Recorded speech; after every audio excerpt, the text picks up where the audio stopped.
Біз Қазақстанда, ежелгі қазақ жерінде өмір сүреміз.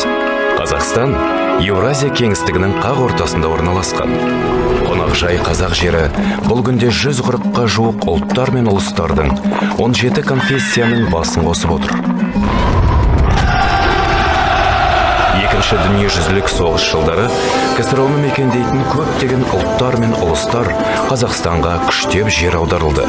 Қиын қыстау шақта қазақ халқы оларға көмек қолын созып, қамқорлық танытты. Мен Галкин Анатолий Викторович, Болтун, Беларусь. Қазақстан халық бірлігі күні құттықтаймын. Аспанымыз ашық болсын. Еліміздің бейбітшілік болсын. Мен Заиченко Татьяна Анатольевна, ұлтым украинка. Көрметті казак елі, сіздерді бірінші мамыр. Қазақстан бірлігі күні мейрамымен құттықтаймын. Сәлеметсіз бе? Мен Қарғалы ауданы Батамша ауылының тұрғыны Ивахова Наталья Сергеевнамын.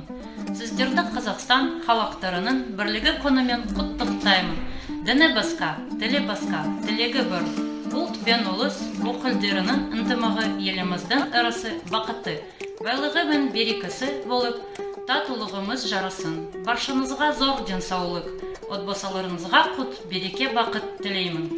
Мен еңбек қызмет көрсету саласы колледжінің 2-ші курс студенті Скворцова Марина боламын.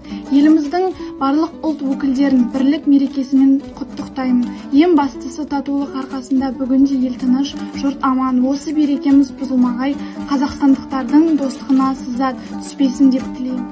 Еңбек қызмет көрсету саласы колледжінің 2-ші курс студентімін Величко Максим. Қазақстан халықтарының бірлігі күні құтты болсын, елімізде тыныштығы мен бейбітшілігі мәңгі болсын. Мен еңбек қызмет көрсету саласы колледжінің 2-ші курс студенті Рехнер Юлия боламын.